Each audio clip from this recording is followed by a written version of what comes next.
اپنے گھر کی زندگی کو دین کے مطابق بنائیں.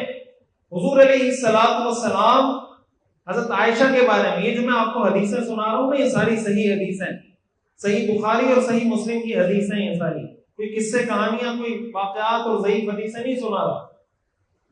حدیث میں آتا ہے حضور علیہ الصلوۃ والسلام ایک مرتبہ سفر میں جا رہے تھے.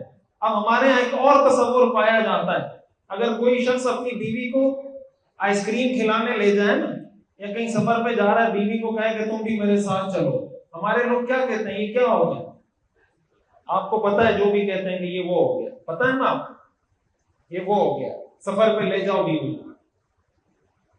اللہ اکبر، عجیب تصور ہے ہمارے ہاں، اور ایسے لوگ سب سے بڑے دیندار سمجھے جاتے ہیں.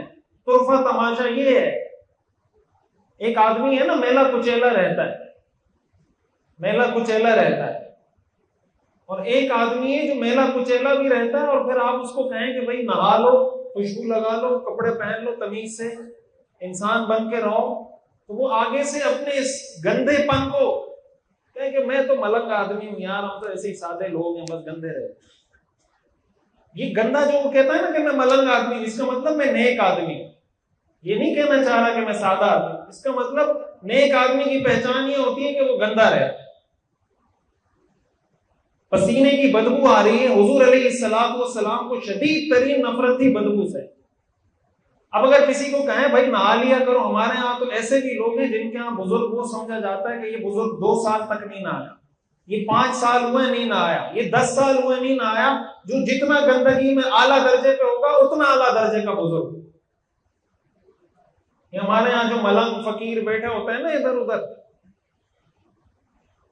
پلوں کے نیچے، ادھر ادھر فلانا بابا اور بنگالی بابا اور یہ والا بابا اور وہ والا بابا، ان سے جا کے آپ کلمہ پوچھیں، یار پہلا کلمہ پڑھ کے سناؤ. آپ نے کتنی ویڈیوز دیکھی ہوں گی، کلمہ نہیں پڑھ سکتے، دوسرا کلمہ نہیں پڑھ سکتے، درود شریف نہیں پڑھ سکتے، وہ بابا بنا ہوا اس لیے کہ 2 سال سے نہیں نہایا. تو اب مسئلہ یہ نہیں ہے کہ گندا رہتا ہے، دنیا میں گندے لوگ بھی ہیں. مسئلہ یہ کہ جب آپ اپنی اس گندگی کو دین بناتے ہیں کہ میں ملنگ آدمی ہوں، یہ گندگی دین ہے، یہ فساد کی جڑ ہے. ایک آدمی بے وقوف ہے تو مسئلہ نہیں ہے، لیکن اگر کوئی بے وقوف اپنی بے وقوفی کو دین بنا کے پیش کرے، کیا اس آدمی نے آپ کو پہلے دھوکہ دیا، پھر ابھی دوبارہ دھوکہ دیا، پھر ابھی تیسری دفعہ دھوکہ دیا، آپ کہیں یار میں سیدھا سادہ مسلمان آدمی ہوں. سیدھا سادہ مسلمان ایسے نہیں ہوتا. سیدھا سادہ مسلمان، حدیث میں آتا ہے لا یلدغ المؤمن من جحر واحد مرتين، مومن ایک سوراخ سے 2 بار نہیں ڈسا جاتا. مومن ایک سوراخ سے 2 بار نہیں ڈسا جاتا. مومن وہ ہوتا ہے کہ آپ کو ایک دفعہ کسی نے دھوکہ دیا، اگلی دفعہ آپ کو وہ دھوکہ دینے میں کامیاب نہ ہو سکے تو آپ مومن ہیں. یہ کون سے مومن کی نشانی ہے کہ آپ کو بندہ دھوکہ دیتا جا رہا ہے، آپ پھر دھوکہ کھا رہے ہیں، پھر دھوکہ کھا رہے ہیں، پھر دھوکہ کھا رہے ہیں. اس کا مطلب یہ کہ آپ بے وقوف ہیں، آپ بزرگ نہیں ہیں، آپ نیک انسان نہیں ہیں، آپ بے وقوف ہیں. تو آپ یہ اعتراف کریں کہ میں بے وقوف آدمی ہوں. یہ مت کہیں کہ میں اتنا بے وقوف ہوں اس لیے اتنا بڑا بزرگ ہوں. بے وقوفی بزرگی کی علامت نہیں ہوتی. دنیا میں سب سے زیادہ عقل مند، سب سے زیادہ ذہین لوگ وہ اللہ کے پیغمبر ہوتے ہیں. اللہ کے پیغمبر سے زیادہ ذہین شخص دنیا میں کوئی نہیں ہوتا. حضرت عمر رضی اللہ تعالیٰ عنہ فرمایا کرتے تھے لست بخب ولا الخب یخدعنی، نہ میں چالاک ہوں نہ کوئی چالاک آدمی مجھے دھوکہ دے سکتا ہے. یہ کون کہتے تھے؟ حضرت عمر. لست بخب، نہ تو میں چالاک ہوں نہ کوئی چالاک آدمی مجھے دھوکہ دے سکتا ہے. تو حضرت عمر بزرگ تھے یا نہیں تھے؟ بولیں. حضرت یوسف علیہ السلام فائنانس منسٹر تھے، وزیر خزانہ تھے. تو وزیر خزانہ بے وقوف آدمی ہوتا ہے یا عقل مند آدمی ہوتا ہے؟ بولیں. حضرت سلیمان علیہ السلام بادشاہ تھے، بادشاہ بے وقوف آدمی ہوتا ہے عقل مند آدمی ہوتا ہے؟ حضور علیہ السلام محض پیغمبر نہیں تھے، آپ خلیفہ بھی تھے، آپ سپہ سالار بھی تھے، آپ مسجد کے امام بھی تھے، آپ سیاسی رہنما بھی تھے. حضور علیہ السلام سے زیادہ عقل مند شخص دنیا میں آ سکتا ہے؟ مسئلہ یہ نہیں ہے کہ کوئی بے وقوف ہے یا عقل مند ہے. اللہ کی مخلوق ہے، اللہ نے کسی کو بے وقوف بنایا، کسی کو عقل مند بنایا. مسئلہ یہ ہے کہ جب بے وقوفی کو دینداری سمجھا جاتا ہے کہ بے وقوف ہے تو دیندار ہے، سیدھا سادہ ہے ہر ایک سے دھوکہ کھا جاتا ہے، اس کا مطلب شریف آدمی ہے. یہ شریف آدمی کی نشانی نہیں ہے. ہاں شریف آدمی دھوکہ کھاتا ہے، بعض اوقات کسی سے جان بوجھ کے کھاتا ہے. یہ جو حدیث میں آتا ہے نا المؤمن غر کریم، کہ مومن بھولا بھالا ہوتا ہے، اس کا مطلب یہ نہیں ہوتا کہ کوئی اس کو دھوکہ دیتا ہے اس کو پتہ نہیں چلتا. اس کا مطلب ہوتا ہے اس کو پتہ چل رہا ہوتا ہے. مثال کے طور پر آپ کے والد نے آپ سے 10,000، بیوی نے آپ سے 10,000 روپے مانگے کہ میں نے شاپنگ کرنی ہے. اب بیوی گئی، اس نے سودا سلف خریدا، آپ کو پتا ہے کہ 8,000 روپے کا سودا سلف آیا ہے. آپ نے بیوی سے پوچھا 10,000 روپے کا کیا ہوا؟ بیوی نے کہا وہ 10,000 کا میں نے سودا سلف خرید لیا. 10,000 کا سودا، آپ کو پتا ہے کہ سودا سلف کتنے کا آیا تھا؟ 8,000 کا آیا تھا. لیکن اس کے باوجود آپ بیوی کو نہیں کہتے کہ مجھے پتا ہے کہ 8,000 کا آیا تھا، آپ کہتے ہیں بس ہو گیا پورا، ہاں ٹھیک ہے بس. اس کو کہتے ہیں بھولا بھالا. وہاں تو ہم ایک ایک پائی کا حساب کرتے ہیں. 8,000 روپے خرچ ہوئے تھے تو باقی 2,000 کہاں ہیں؟ 8,995 خرچ ہوئے تھے تو 1,005 روپے کہاں گئے؟ وہاں ہم حساب لیتے ہیں. وہاں حکم ہے کہ چھوڑ دو، معاف کرو، فاعفو واصفحوا، معاف کرو، درگزر کرو. وہاں ہم حساب لیتے ہیں. تو مومن کے بھولا بھالا اور شریف ہونے کا مطلب یہ تو ہوتا ہے کہ کوئی اس کو دھوکہ دیتا ہے، اس کو پتا ہوتا ہے کہ یہ مجھے دھوکہ دے رہا ہے، وہ جانتے بوجھتے کہ چلو یار یہ کچھ ہو رہا ہے میں دھوکہ کھا جاتا ہوں، لیکن بے وقوف نہیں ہوتا.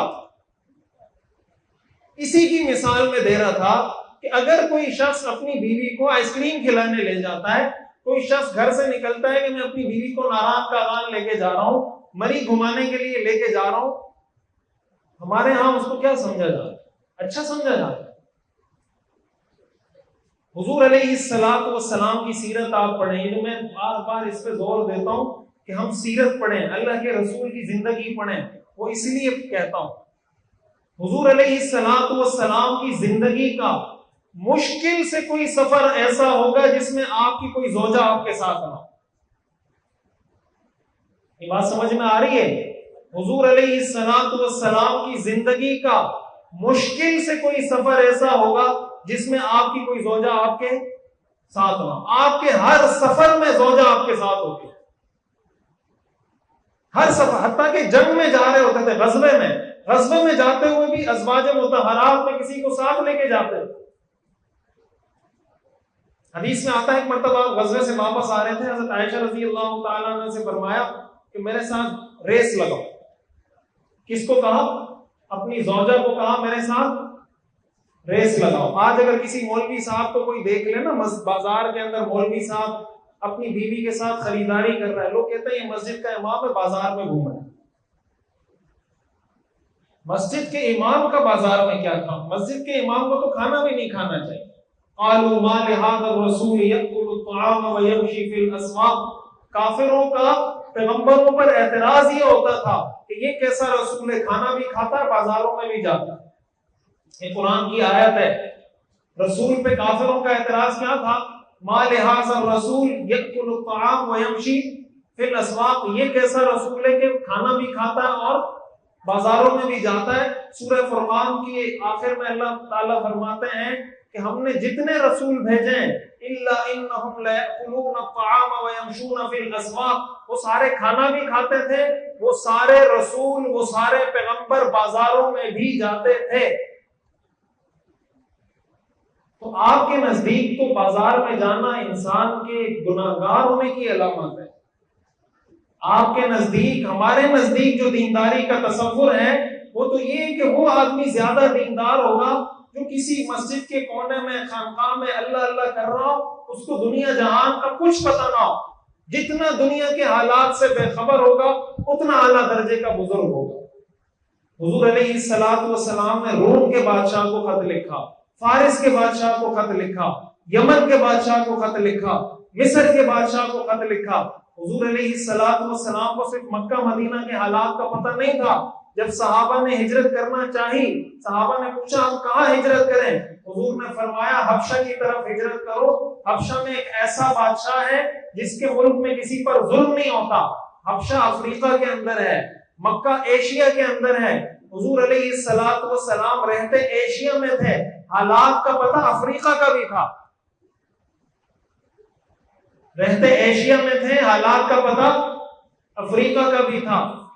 تو یہ کون سی بزرگی ہے جس کو دنیا کے حالات کا پتہ نہیں، دنیا کے چیلنجز کا پتہ نہیں، معاشرے کے مسائل کا پتہ نہیں؟ یہ کون سا بزرگ ہے؟ حضور علیہ السلام نے حضرت عائشہ سے فرمایا عائشہ میرے ساتھ ریس لگاؤ. حضرت عائشہ نے ریس لگائی، حضرت عائشہ جیت گئی. حضرت عائشہ کی عمر کم تھی، وہ آگے نکل گئی، حضور علیہ السلام پیچھے رہ گئے. کچھ عرصے بعد حضور علیہ السلام پھر کسی سفر سے واپس آ رہے تھے. حضرت عائشہ صحابہ سے فرمایا کہ تم آگے جاؤ. حضرت عائشہ سے فرمایا دوبارہ ریس لگاتے ہیں. پھر دوبارہ ریس لگائی. آپ کو عجیب لگ رہی ہوں گی نا یہ باتیں، اس لیے کہ ہمارے دینداری کا جو پیراڈائم ہے اس میں تو فٹ نہیں ہوتی ہیں باتیں کہ شوہر بیوی کے ساتھ ریس لگائے گا، بیوی شوہر کے ساتھ ریس لگائے گی. ہاں لیکن آپ انکار اس لیے نہیں کر سکتے کہ یہ اللہ کے رسول کی حدیث ہے اور صحیح بخاری کی حدیث ہے.